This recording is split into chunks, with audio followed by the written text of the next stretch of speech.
Video like जरूर कर लीजिए और ऐसे वीडियो लगातार फ्री में पाने के लिए चैनल को तुरंत सब्सक्राइब कर लीजिए और बेल आइकन को जरूर टैप कर लीजिए ताकि आगे भी सारे वीडियो आपको मिलते रहे। यूट्यूब में फॉलो करते हैं तो प्लीज ये वाला फ्री टेलीग्राम चैनल जरूर ज्वाइन कर लीजिएगा। सारे नोटिफिकेशन सारे अपडेट यहीं पे आते हैं, ध्यान रखिए।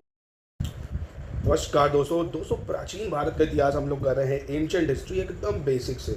तो इसके मैंने जैन धर्म तक का आपको करा दिया है। अगर आपने नहीं देखा प्लेलिस्ट भी बना दी है। तो हम लोग कंप्लीट सिलेबस कवर कर रहे हैं प्राचीन भारत का, ठीक है। तो आज हम लोग अब शुरू कर रहे हैं महाजनपद युग, ठीक है। अब इसके बाद फिर कैसे मौर्य पीरियड आया, कैसे सिकंदर कैसे आया, धनानंद को कैसे हटाया, सब पढ़ेंगे। मतलब कहने का पूरा प्राचीन भारत का इतिहास ऐसा पढ़ा दूंगा कि कोई भी क्वेश्चन आपसे छूटेगा नहीं, ठीक है। तो चलिए फिर शुरुआत करते हैं। और अभी तक अगर टेलीग्राम में चैनल को नहीं ज्वाइन करा तो प्लीज़ UPPCS लेटेस्ट न्यूज़ को टेलीग्राम पे ज्वाइन करिए, ठीक है।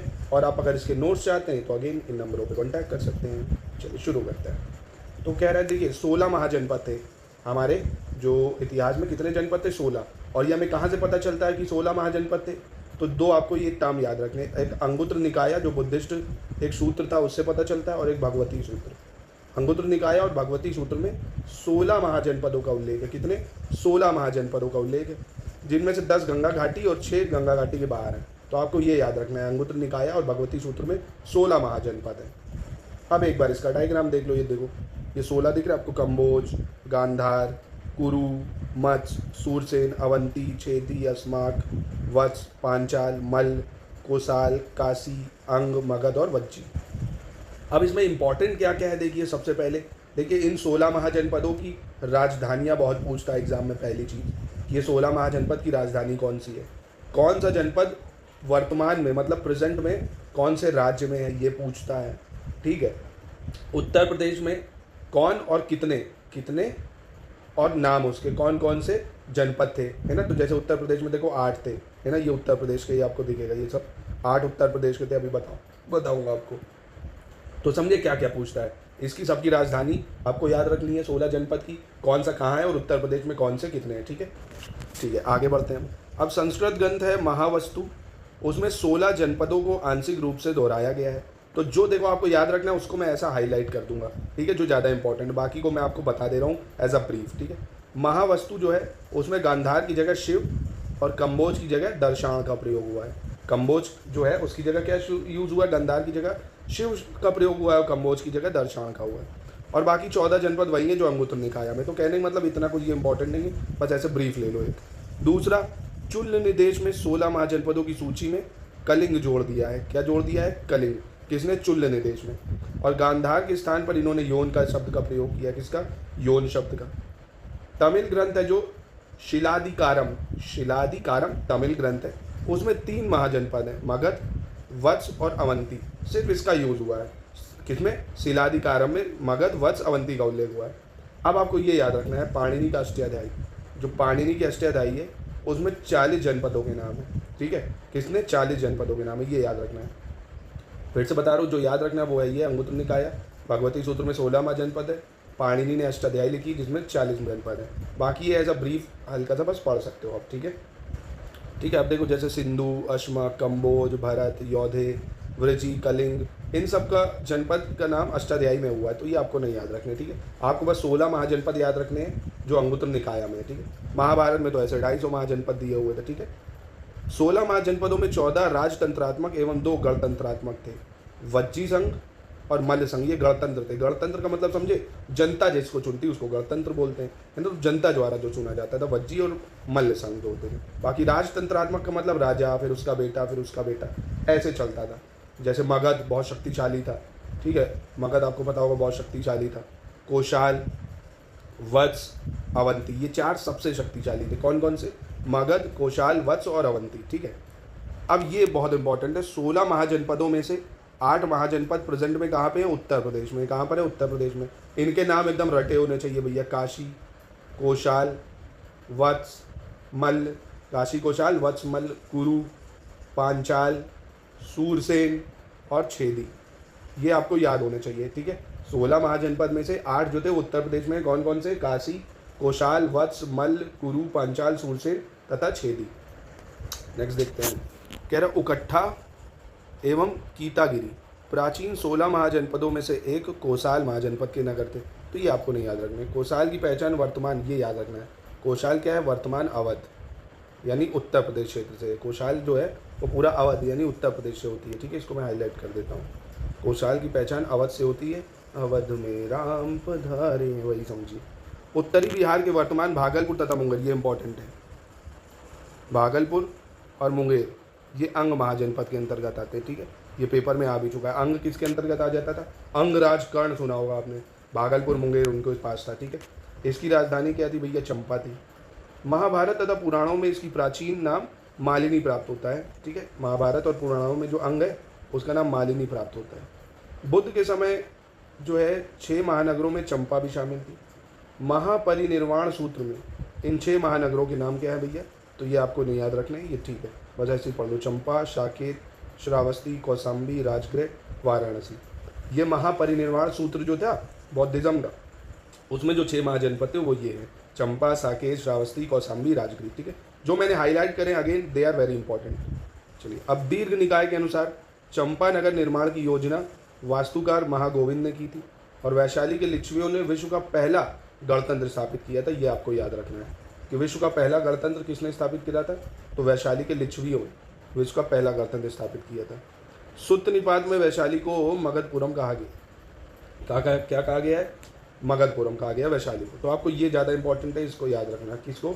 वैशाली के लिच्छवी को ने विश्व का पहला गणतंत्र बनाया था, ठीक है। गणतंत्र समझ गए ना, जहाँ जनता द्वारा चुने जाते थे शासक। नेक्स्ट, वैशाली बुद्ध काल का सबसे बड़ा तथा शक्तिशाली गणराज्य था। वैशाली जो था वो बुद्ध काल का सबसे बड़ा और शक्तिशाली गणराज्य था। पुराणों के अनुसार मगध पर शासन करने वाला पहला राजवंश बृहद्रथ वंश था। कौन था भैया? बृहद्रथ वंश था। इस वंश के पहले राजा बृहद्रथ का पुत्र जरासंध था। बृहद्रथ का पुत्र कौन था भैया? जरासंध, याद रखना। मगध का पहला शासक कौन था भैया? बृहद्रथ, बहुत इंपॉर्टेंट है, ठीक है। गिरिव्रज मतलब राजगिरी को कहते थे, उसको अपनी राजधानी बनाई थी, ठीक है। गिरिव्रज को अपनी राजधानी बनाई थी। अब नेक्स्ट और मोस्ट इंपॉर्टेंट चीज, बौद्ध ग्रंथ के अनुसार जैसे अंगुत्र निकाय वगैरह, मगध का प्रथम जो प्रतापी शासक था वो बिंबसार था। कौन था? बिंबसार। हर्यक वंश का था ये। किसका था? हर्यक वंश से संबंधित था, याद रखना। फिर बिंबसार से शुरुआत होती है मगध जनपद की, जो सबसे शक्तिशाली था। कौन था भैया? बिंबसार, हर्यक वंश का। फिर बाण भट्ट ने लिखी है हर्षचरित्र, ये याद रखना। उसमें मौर्यकालीन शासक बृहद्रथ का उल्लेख किया गया है। किसका? बृहद्रथ का मौर्यकालीन शासक है, बाण भट्ट ने हर्षचरित्र लिखी है। दूसरा, उत्खननों के आधार पर पता चला है कि प्राचीन श्रावस्ती का नगर विन्यास अर्धचंद्राकार। ये पूछता है कि श्रावस्ती का नगर विन्यास कैसा था? अर्धचंद्राकार। कैसा था? अर्धचंद्राकार, ठीक है। और बौद्ध भिक्षु पिंडोला ने उदयन को बौद्ध मत में दीक्षित किया था। किसको? उदयन को। भारत के प्राचीनतम सिक्कों को आहत सिक्के या पंचमार्क सिक्के कहा जाता था। किसको? प्राचीनतम सिक्कों को आहत सिक्के या पंचमार्क सिक्के कहा जाता था। ये चांदी के बने होते थे। किसके बने होते थे? चांदी के। ये सिक्के 6वीं शताब्दी ईसा पूर्व में मौर्य काल के मध्य प्राप्त हुए थे। कब प्राप्त हुए थे? मौर्य काल में, ठीक है। चलिए आगे बढ़ते हैं। महाजनपद एवं उनसे संबंधित कुछ तथ्य, ठीक है। महाजनपद एवं उनसे संबंधित महत्वपूर्ण तथ्य, बहुत इंपॉर्टेंट है, ये सब याद रखने पड़ेंगे। जैसे अंग, ये अंग की राजधानी क्या थी? आपको ये याद रखना है, चंपा। प्राचीन नाम मालिनी, ठीक। पहली चीज़। क्षेत्र जो आधुनिक आप देखोगे ना प्रेजेंट टाइम, ये आपको भागलपुर और मुंगेर में मिलेगा, जो कि बिहार में। देखो ऐसे नोट्स आपको कहीं नहीं मिलेंगे, कहीं भी मार्केट में घूम आओ जाके, सब चीज़ एक जगह नहीं मिलेगी। यही स्टडी फॉर सिविल सर्विसेज की खूबसूरती है, चाहे लोग जितना गरियाते हैं। खैर, ये सब चीज़ें आपको कहीं नहीं मिल सकती। आपको एनसीईआरटी पढ़ोगे उसमें ये सब नहीं मिलेगा। आधुनिक क्या, अब आपको गूगल सर्च करना पड़ेगा। हम आपको सारा मटेरियल एक ही जगह दे देते हैं। देखिए, सिविल सर्विसेज में यही आपको पढ़ना पड़ेगा। किसी कोचिंग से आपका सिलेक्शन नहीं करा सकती कोई, जब तक आपके पास अच्छे कंपाइलेशन नोट्स नहीं होंगे, बढ़िया नहीं हो सकता, ठीक है। ये कड़वा सच है। चलिए, तो आधुनिक जो चंपा है उसकी राजधानी मतलब अंग की राजधानी चंपा थी। आधुनिक भागलपुर और बिहार में आएगा, मुंगेर में, ठीक है। प्रमुख नगर नहीं याद रखना आपको, ये याद रखो। शासक याद रखो इसका, बिंबसार के समय यहाँ का शासक बृहद्रथ था। कौन था? बृहद्रथ था। और बृहद्रथ को मगध के शासक बिंबसार ने पराजित कर अंग के मगध में मिलाया था। अंग को मगध में किसने मिला लिया था? बिंबसार ने। अंग को किसने मिला लिया था? बिंबसार ने, ठीक है। चलिए, अब अवंती का याद रखिए। अवंती की राजधानी क्या थी? अवंती की राजधानी उज्जैनी या माहिष्मती। चाय माहिष्मती, तो उज्जैनी या माहिष्मती, अवंती की उज्जैनी या माहिष्मती। क्षेत्र क्या है? ये जो उज्जैन जिले से लेकर नर्मदा नदी, मतलब मध्य प्रदेश में आ जाएगा अब ये, ठीक है। कहाँ आ जाएगा? मध्य प्रदेश में। अवंती नाम याद रखना। और यहाँ का शासक कौन था भैया? यहाँ का शासक चंड प्रद्योत था। कौन था? चंड प्रद्योत। अब ये पूछता है वो किसके समकालीन था? तो महावीर स्वामी और गौतम बुद्ध के समकालीन। महावीर स्वामी और गौतम बुद्ध के समकालीन था, ठीक है। पूछ सकता है ये कि महावीर स्वामी और गौतम बुद्ध के समकालीन था कि नहीं, तो हाँ बिल्कुल, चंड प्रत्योत बिल्कुल था, अवंती का राजा था, ठीक है। राजधानी माहिष्मती। वत्स की राजधानी कौशाम्बी। वत्स की राजधानी क्या थी? कौशाम्बी थी, जो कि अब वर्तमान इलाहाबाद एवं बांदा जिले में आएगी। वत्स की राजधानी कौशाम्बी, ठीक है। अब इलाहाबाद में आ गया भैया, कौशाम्बी कहाँ है? इलाहाबाद में, उत्तर प्रदेश में, ठीक है। इलाहाबाद एवं मिर्जापुर में आएगा, ठीक है। अब इसका शासक जो था वो गौतम बुद्ध एवं बिंबिसार के समकालीन था। उदायन यहाँ का शासक था। कौन था? उदायन शासक था, जो गौतम बुद्ध एवं बिंबिसार के समकालीन उदायन यहाँ का शासक था। मोस्ट इंपॉर्टेंट, याद रखना आपको, गौतम बुद्ध और बिंबिसार के समकालीन उदायन, ठीक है।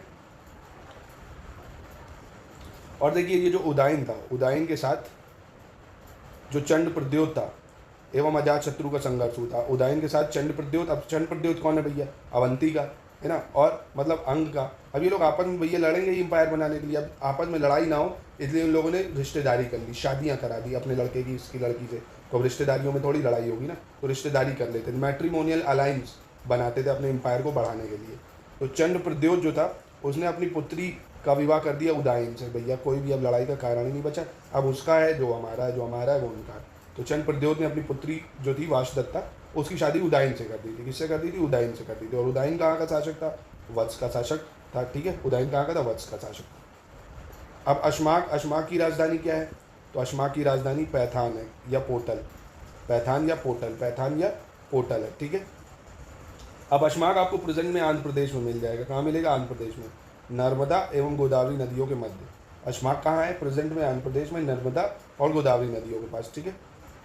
अब यह एकमात्र महाजनपद है जो दक्षिण भारत में स्थित है। ये लाइन बहुत इंपॉर्टेंट है। यही एक ऐसा है, पूछ लेगा 16 महाजनपद में कौन सा महाजनपद है जो दक्षिण भारत में स्थित है, तो कौन सा है आपका? तो ये हो जाएगा अशमाक। कौन हो जाएगा? अशमाक। राजधानी पोटल, राजधानी पोटल, ठीक है। बस ये 2 पॉइंट आपको इसमें याद रखने। बाकी स्थापना और शासक, इसकी स्थापना एक वाकु वंश के शासक मूलक द्वारा की गई थी। या थोड़ा सा बस पढ़ लो ऊपर से। और जातक के अनुसार यहाँ के शासक प्रवर अरुण ने कलिंग पर विजय प्राप्त की एवं अपने राज्य में इसको मिला लिया। तो ये भी कुछ नहीं, बस आपको ये पॉइंट बहुत इंपॉर्टेंट है और सबसे ज़्यादा तो इम्पॉर्टेंट ये है, दक्षिण भारत का एकमात्र। अब आ जाइए भैया काशी। तो ये तो बताने की जरूरत नहीं कितना इंपॉर्टेंट है काशी। इसकी राजधानी क्या हो जाएगी काशी की? काशी की राजधानी बनारस या वाराणसी। अब यह है कहाँ? तो ये तो नाम से ही पता चल रहा, बनारस में। इसका संस्थापक जो था वो द्रिवोदास था। कौन था? द्रिवोदास था। काशी का शासक अजात शत्रु था, ये याद रखना आपको। काशी का शासक कौन था? अजात शत्रु। और अजात शत्रु ने ही काशी को फिर मगध में मिला लिया। काशी को मगध का हिस्सा बना लिया। क्या चीज़ें याद रखनी है? काशी की बनारस है भैया, और काशी है कहाँ? बनारस में, तो पता ही है। इसका संस्थापक द्रिवोदास है और इसका शासक अजात शत्रु था। अजात शत्रु ने ही काशी को मगध का हिस्सा बना लिया था, ठीक है। और काशी का सर्वप्रथम उल्लेख हमें कहाँ मिलता है? अथर्ववेद में। बहुत पुराना है ये, अथर्ववेद में मिलता है काशी का उल्लेख। काशी यार इतिहास रहा है हमारे भारत की एक मतलब स्वर्णिम नगरी है, उसको एकदम हाथों में रखना चाहिए। बहुत पुराना इतिहास रहा है काशी का, ठीक है। राजा दशरथ एवं राम काशी के राजा थे। राजा दशरथ और एवं राम जो थे वो काशी के राजा थे, ठीक है। इसको याद रखना। चलो, काशी वरुणा एवं 80 नदियों के किनारे बसा हुआ था। काशी सूती वस्त्र एवं अश्व व्यापार के लिए बहुत प्रसिद्ध था, घोड़े वोड़े के बिजनेस के लिए। और काशी का सबसे शक्तिशाली शासक बृहद्रथ हुआ है। कौन हुआ? बृहद्रथ हुआ, काशी का सबसे शक्तिशाली राजा। चलो, कोशाल आ जाता है भैया। कोशाल की राजधानी क्या है? कोशाल की राजधानी श्रावस्ती है, बहुत इंपॉर्टेंट, या कुशावती या अयोध्या, ठीक है।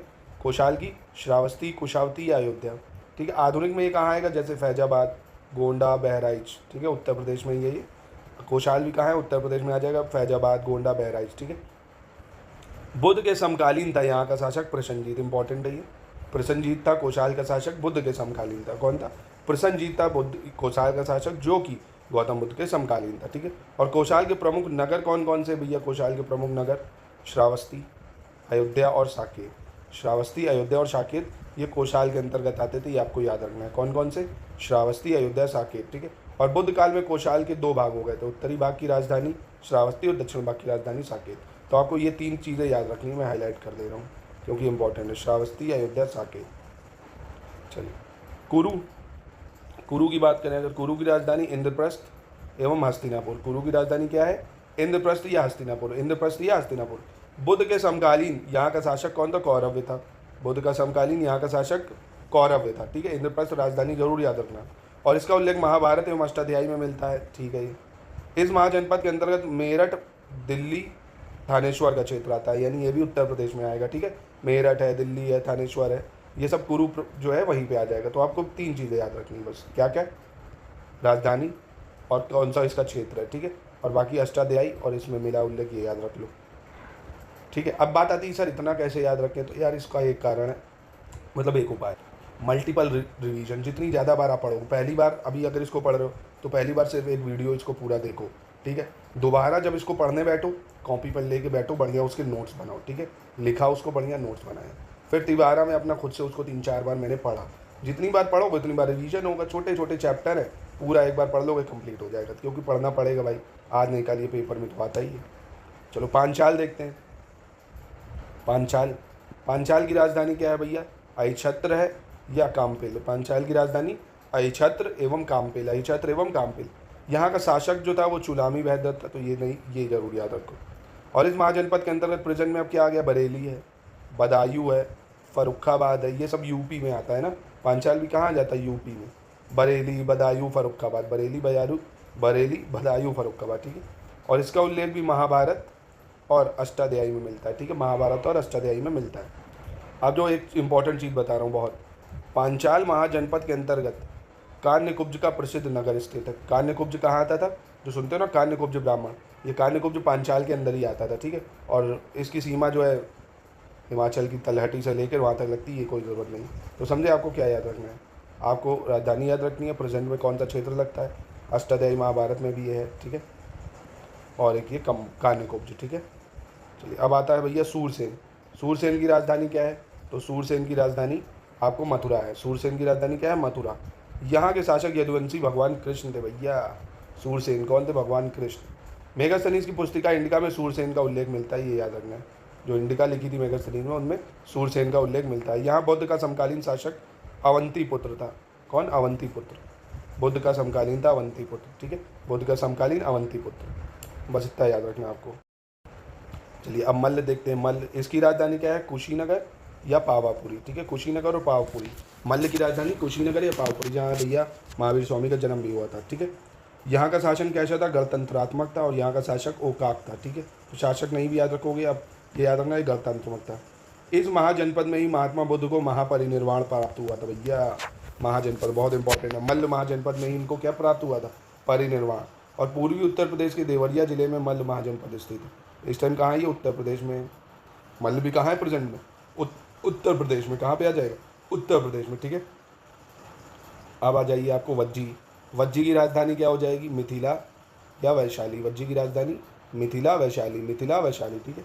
यह 8 गणराज्यों का संघ है। वज्जी कितने, 8 गणराज्यों का संघ है, ठीक है। तो बस आपको ये याद रखना, यहाँ भी गणतंत्रात्मक शासन प्रणाली थी। वज्जी में भी कैसी है, गणतंत्रात्मक शासन प्रणाली है। नेक्स्ट कंबोज। कौन से, कंबोज। कंबोज की राजधानी क्या हो जाएगी, हाटक। क्या हो जाएगी, हाटक, ठीक है। और यहाँ पाकिस्तान का रावलपिंडी, पेशावर, काबुल घाटी क्षेत्र आ जाएगा, मतलब अफगानिस्तान का कुछ पार्ट और पाकिस्तान, ये सब लग जाता है, ठीक है। और यह क्षेत्र श्रेष्ठ घोड़ों के लिए बहुत प्रसिद्ध था, ठीक। अब आ जाता है फिर छेदी। छेदी की राजधानी क्या है, छेदी की राजधानी सुक्तिमती। सुक्तिमती कौन सी है, सुक्तिमती, सबसे ज़्यादा यही पूछता है, सुक्तिमती, ठीक है। यहाँ महाभारत कालीन राजा शिशुपाल राज किया करते। जो महाभारत कालीन राजा है शिशुपाल, उनका यहाँ पे रहा था छेदी डायनेस्टी, ठीक है, जिसका वध भगवान कृष्ण ने सुदर्शन चक्र से किया था। अब प्रेजेंट में ये मध्य प्रदेश और बुंदेलखंड का यमुना नदी क्षेत्र है, ठीक है। बुंदेलखंड और मध्य प्रदेश में आ जाएगा, ठीक है, बस आपको ये याद रखना है। गांधार, इसकी राजधानी तक्षशिला हो जाएगी। गांधार की क्या हो जाएगी, तक्षशिला हो जाएगी। और यहाँ का शासक कौन था, पुष्करशिन बिंबिसार के समकालीन पुष्करशिन था। कौन था, पुष्करशिन। अब ये भी वही अफगानिस्तान और पाकिस्तान का एरिया में आ जाएगा गांधार, ठीक है। मत्स्य आ गया। अब मत्स्य, इसकी राजधानी विराटनगर। मत्स्य की राजधानी विराटनगर आ जाएगी। प्रेजेंट में कहाँ है, राजस्थान के अलवर, जयपुर, इन सब एरिया में पाया जाएगा, ठीक है। मत्स्य कहाँ है, विराटनगर, राजस्थान में।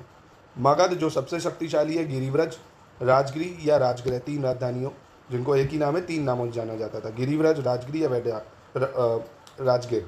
बाद में उदयन पाटलिपुत्र कर देगा इसको। आधुनिक बिहार के पटना में आता है एवं गया जिले को बोलते थे मगध। पटना व गया जिले को बोलते थे, ठीक है। हस्तिनापुर भारत के उत्तर प्रदेश राज्य के मेरठ जिले में एक शहर है। महाभारत और पुराणों जैसे हिंदू ग्रंथों में कुरु साम्राज्य की राजधानी के रूप में वर्णित हस्तिनापुर का उल्लेख प्राचीन जैन ग्रंथों में भी किया गया है। और हस्तिनापुर गंगा नदी के दाहिने तट पर स्थित है, ये याद रखना भैया। भारत भगवानों का, उत्तर प्रदेश से बहुत भगवानों को प्रेम रहा है। उत्तर प्रदेश में देखो राम जी, कृष्ण जी, सब उत्तर प्रदेश में ही आए बार बार, है ना। तो यूपी से बड़ा लगाव रहा है। तो एक बार क्विक रिवीजन क्या क्या आपको पढ़ना है मैंने हाईलाइट करा है, एक बार आपको देखना है इसको, ठीक है। एक बार वीडियो को बैक करिए। और ये राजधानियाँ तो एकदम कंठस्थ होनी चाहिए। अंग की राजधानी चंपा, अवंती की राजधानी उज्जैनी या माहिष्मती, वत्स की राजधानी कौशाम्बी, अशमाक की क्या हो गई पैठान या पोटल, काशी की बनारस, कोशाल की श्रावस्ती, कुरु की इंद्रप्रस्थ या हस्तिनापुर, पांचाल की अक्षेत्र या काम्पिल, सूरसेन की मथुरा, मल्ल की कुशीनगर या पावापुरी, वज्जी की मिथिला या वैशाली, कंबोज की हातक, छेदी की राजधानी सुक्तिमती, गांधार की तक्षशिला, मत्स्य की विराटनगर और मगध की गिरिव्रज। और कौन सा जनपद प्रेजेंट में कहाँ पे है ये इतना आप याद रख लो, चैप्टर आपका खत्म हो जाएगा, ठीक है। अब कल हम लोग मिलते हैं दोस्तों, नेक्स्ट लेक्चर में जानेंगे अब ये सब पारसी, सिकंदर, इन सब का सिकंदर का आक्रमण वगैरह, यानी भारत पर विदेशी आक्रमण, ठीक है, प्राचीन भारत में जो है जैसे सिकंदर वगैरह का, ठीक है। फिर हम लोग शुरू करेंगे भैया मगध जनपद, मौर्यास वगैरह, ठीक है। तो वीडियो को कंटिन्यू फॉलो करिए, बहुत ही जल्द आप देखोगे प्राचीन भारत का इतिहास आपको एकदम रट जाएगा बहुत अच्छे से, है ना। सब बस कॉपी बना के नोट्स बना लेना है, ठीक है। शॉर्ट नोट्स बना लोगे तो एग्जाम चाहे इस साल दो, चाहे अगले साल दो, चाहे 20 साल बाद दो, अपना ये इतिहास तो कभी बदलेगा नहीं, इसमें तो कोई अपडेट होता नहीं है, आपका काम बहुत आसान हो जाएगा बढ़िया से, ठीक है। चलिए मिलते हैं नेक्स्ट वीडियो में। बाकी देखिए रोने वाले तो रोते रहेंगे, एक ही जगह आपको सब कहीं नहीं मिलेगा, ये इस चीज़ की तो कम से कम आपको करनी चाहिए, कहीं इतना नहीं मिलेगा आपको। अब आप कई लोग क्या करेंगे भैया, ऐसे आएंगे ऐसे ऐसे बोल के चले जाएंगे, कोई फ़ायदा नहीं है। कहानी आज आपने सुनी कल भूल गए। जो इंपॉर्टेंट फैक्ट है, हमें ज्ञान थोड़ी पेलना, हमें पेपर में लिखना है, तो हमारे पास कुछ इंपॉर्टेंट फैक्ट होने चाहिए प्राचीन भारत इतिहास के, ठीक है। तो प्राचीन भारत इतिहास भैया ये सब पूछता है सर। चलिए मिलते हैं दोस्तों नेक्स्ट वीडियो।